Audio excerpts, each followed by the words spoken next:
E eu já estou ao lado do deputado estadual Walter Rabelo, do PSD. Olá, deputado, e obrigada mais uma vez pela presença aqui na RDTV. Obrigado você, um abraço a você, Thalita, um abraço ao Romilson, cumprimentar toda a equipe técnica, a pessoa do Jocélio, que é um grande amigo, já trabalhamos juntos. É um prazer mais uma vez estar aqui conversando com vocês. Deputado, hoje o senhor veio aqui para esclarecer a questão da CPI que pode investigar a rede SEMAT. Por que foi aberta essa comissão parlamentar de inquérito? Primeiro que o objetivo não é investigar a rede SEMAT. O objetivo trata-se de interesse coletivo e serviço de utilidade pública, que é o fornecimento de energia elétrica. O que eu quero com a CPI é saber qual é a dívida da rede SEMAT para com o Estado, né? Nada de intervenção de interna corpore da parte administrativa da empresa. Eu quero saber quanto que pagou de ICMS, se pagou ICMS, se está em dia, se não está em dia, quanto que se pagou de ICMS com carta de crédito, né?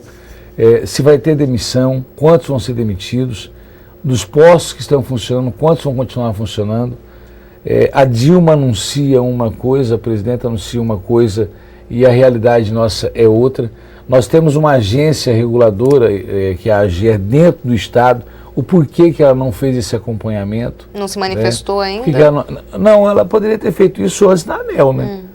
É que aconteceu, para que os nossos internautas e telespectadores entendam, a ANEEL detectou alguns problemas técnicos dentro da rede SEMAT e por isso interviu nos serviços desde esse mês, desde setembro. Sim. E aí isso motivou o senhor a buscar essa CPI? Não, a intervenção da ANEEL, ela é uma questão técnica, né? O que me motivou foi as denúncias que nós recebemos da própria ANEEL, da dívida, né, do montante dessa dívida. Eu quero saber se essa dívida vai para o Estado. O Estado vai ser responsável por uma dívida que não é dele, depois de ter privatizado a rede SEMAT, né? Ela é uma concessionária pública, mas ela presta serviço para o Estado, né? Então, enquanto deputado, eu tenho a preocupação de saber se a dívida fica para o Estado ou não. A rede SEMAT, quando assinou o contrato da privatização, quando ela assume o serviço de fornecimento de energia elétrica, existe alguma ação social a ser desenvolvida e não foi feita? Do ICMS que ela tinha que pagar, ela pagou tudo em dia ou não pagou, está devendo o Estado? Da dívida que foi denunciada pela ANEEL. Eu até não tinha conhecimento dessa dívida, né? É por isso que eu falei, eu quero saber também cadê o papel da AGER, porque dentro da AGER existe no organograma da AGER uma diretoria específica para isso, que a informação que eu tenho hoje é que não está funcionando. Então, por que eles não tinham esse conhecimento? Só passamos a ter conhecimento porque a ANEEL interviu, né? Então, se nós não tivéssemos a ANEEL para intervir, nós não teríamos o conhecimento dessa dívida, desses problemas todos. Então, a CPI trata desse assunto. É um assunto de utilidade pública e de interesse coletivo. Diante desses questionamentos, a CPI foi aberta, vai ser aberta, tem um prazo correndo de 180 dias. Como que vai funcionar todo o transcorrer desse processo? Foi feito 2 requerimentos. O primeiro requerimento, no cabeçalho dele, falava de CPI da rede SEMAT. Aí a mesa diretora entendeu que passaria por uma avaliação técnica, porque nós não poderíamos instaurar nenhum procedimento em cima de uma iniciativa privada. Eu mudei o cabeçalho, colocando CPI para tratar de assuntos de interesse coletivo, né, e de utilidade pública, sem interferência interna corpore administrativa da rede SEMAT. Esse requerimento já não precisa passar por avaliação técnica e ele consta 12 assinaturas nele. Eu consegui 12 assinaturas, 12 deputados assinaram. Então, com acima de 8 assinaturas, não passa pelo plenário para votação. Então, agora só compete à mesa diretora fazer a instauração da CPI. Já tem um prazo para que isso ocorra? 48 horas para fazer a instalação. Então, já na semana que vem está aberta a CPI? Acredito eu que sim. Aí é uma resposta da mesa diretora. E o transcorrer disso tem um prazo, deputado? Tem um prazo. Qual? Tem um prazo. Aí vai depender muito do andamento da CPI. Normalmente tem um prazo de 180 dias para a conclusão dos trabalhos, né? Às vezes a CPI pede para prorrogar o prazo, às vezes você termina antes do prazo, né? A CPI que eu solicitei e que eu participei foi a CPI do transporte coletivo Cabá, quando ainda estava vereador. Essa deu um resultado que nós mostramos e comprovamos de todas as formas que a passagem no transporte coletivo naquela oportunidade ela estava bem acima do preço e que a planilha a planilha que os empresários apresentavam era uma planilha maquiada. E aí, naquela oportunidade, pela prerrogativa que tem o prefeito, ele disse que a tarifa que nós havíamos apresentado, que era de, parece que 60 ou 70 centavos na época, não era compatível. Eu disse para ele, então entrega a concessão para que o município administre ela, que nós vamos mostrar que é capaz. Deputado, o senhor falou de resultados da CPI. Ontem, quando a gente subiu no blog a matéria que o senhor viria ao programa, o Léo Cuiabano acabou participando do nosso comentário, falando que queria aproveitar a sua presença aqui para ter resposta a outras inúmeras CPIs abertas na Assembleia. Que ele lembra, ele ainda enumerou a questão das hidrelétricas, da saúde, dos precatórios, dos maquinários e até do rombo da Cefaz. O que acontece que essas CPIs não são concluídas? Olha, veja bem, primeiro que dessas CPIs que ele falou, apenas a da PCH que eu participei, né?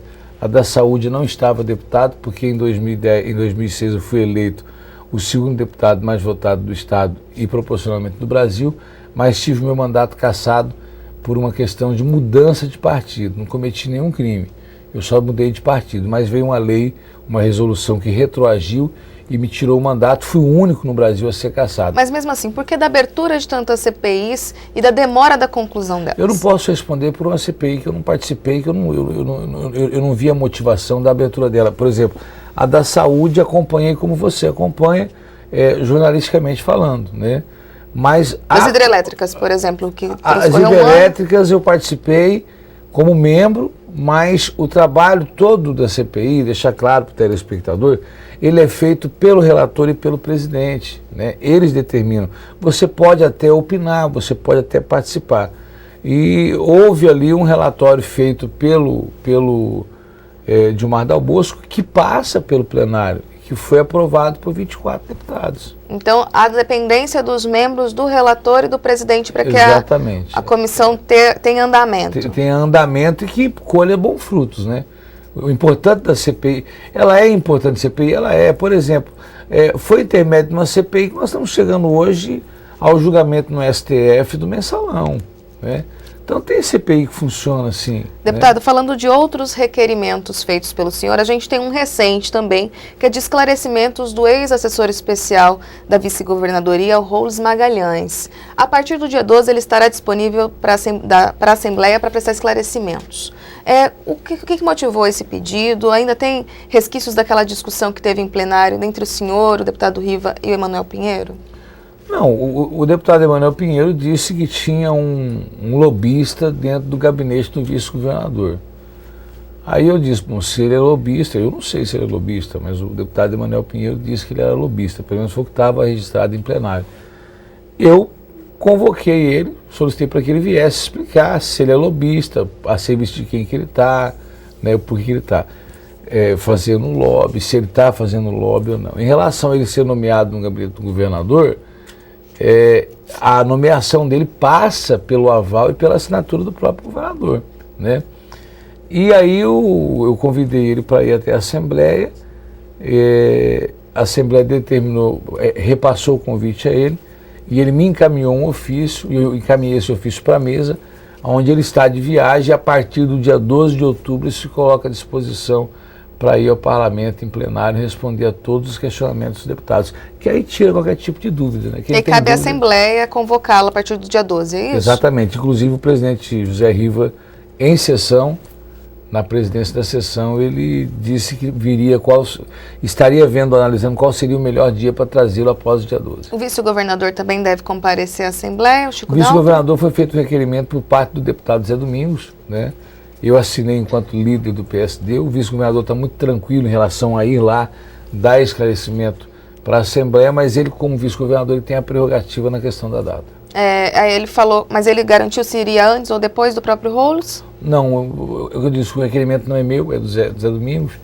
Eu sei que foi aprovado o requerimento, assinei o requerimento e sei da disposição do vice-governador de ir lá dar o esclarecimento. É o que eu digo, a data aí ela é uma prerrogativa dele, né, enquanto vice-governador. Essa discussão em plenário, deputado, ela pode causar algum tipo de animosidade entre deputados e o executivo, como já vinha ocorrendo? Não. Eu vejo a discussão em plenário ela é de fundamental importância. Um governo que não tem oposição, ele acaba prestando um desgoverno. É na oposição que você busca ideias, é na oposição que você encontra bons andamentos para determinadas ações, como saúde, segurança pública, educação, que são pontos primordiais e que todos os candidatos em época de eleição dizem que vão resolver essas questões, principalmente aqueles que estão no executivo. Então é importante, é salutar a discussão dentro do parlamento. O parlamento é para isso, é para discutir ideias, né? Não é porque eu tenho uma ideia que a minha ideia é a ideia mais correta do mundo, não, eu posso estar errado. E numa discussão eu posso até admitir, né, e reconhecer que eu realmente não estou com a melhor ideia e acatar a ideia do opositor, né? Quer dizer, ela é interessante. Aproveitar a presença do senhor e como líder do PSD na Assembleia, a gente está caminhando para o final da campanha eleitoral. O senhor, a base eleitoral do senhor sempre foi Cuiabá, foi um vereador mais votado quando disputou deputado e foi proporcionalmente um dos mais votados. Como que está a sua participação na campanha do candidato a prefeito de Cuiabá, o Carlos Brito, que é do seu partido? Ele é candidato do meu partido. Não há legislação no mundo que me obrigue a apoiar um candidato A, B ou C, né? Eu tenho que respeitar a candidatura do meu partido. Não estou apoiando nenhum candidato de outro partido, né? Mas o senhor também não vai subir ao palanque? Não vou, porque seria um contrassenso, seria contraditório. Eu questionei muito a gestão do Brito enquanto ele foi secretário de Segurança Pública. Seria contraditório e seria estranho chegar aqui agora e falar, olha, agora ele é bom, agora ele mudou, vai ser um grande administrador, né? Então, por uma questão de coerência, até respeitando o Carlos Brito e a candidatura dele, eu fiquei quieto, né? Eu vou votar no candidato do meu partido, né? Mas não estou participando intensamente da campanha. Qual que é a avaliação que o senhor faz dos ataques que ele tem feito ao petista Lúdio Cabral? É uma questão muito pessoal, né? Eu particularmente tenho o meu modo de fazer política, eu tenho a minha postura e a minha conduta. A postura e a conduta dele deve ser avaliada por ele e pela assessoria dele. No caso, o senhor não adotaria esse tipo de postura, então? Não, eu não. Mas, eu digo, respeito o posicionamento dele e se ele está atacando, deve ter elemento para atacar, né? Respeitando a questão partidária, como o senhor disse agora há pouco, lá atrás, quando o Dorileu Leal era pré-candidato, o senhor falou que apoiaria tranquilamente a candidatura dele como candidato. E o Dorileu Leal é do PMDB. Há ainda um resquício de lealdade ao partido nessa... Não, porque quando eu declarei apoio ao Dorileu, foi um apoio coletivo. Uma conversa minha, deputado José Riva, vice-governador Chico Daltro, que o PSD não teria candidato e apoiaria o candidato do PMDB. Então, por isso que eu declarei apoio ao candidato do PMDB naquela oportunidade. Depois o PSD resolveu lançar o candidato. Não há nenhum resquício, eu disse, não tenho nada contra o Brito, muito pelo contrário, vou votar nele, né? Mas eu prefiro não participar da campanha, porque já a pessoa chegar para você e falar, olha, Thalita, vota no Brito, que não é bom candidato. Mas deputado, você falou que ele foi um mau secretário de Segurança Pública, não foi um bom gestor, e agora o senhor fala que ele é bom. Então, para não entrar no contraditório, eu prefiro ficar avaliando a postura do eleitor. Mas o eleitor, ele sabe decidir, ele sabe em quem ele vai votar, né? E com certeza ele vai escolher a melhor opção para Cuiabá. Tá certo, então, deputado, obrigada pela presença aqui na RDTV. Eu que agradeço, obrigado e um abraço a todos aí que acompanham o RDTV e também o RD News.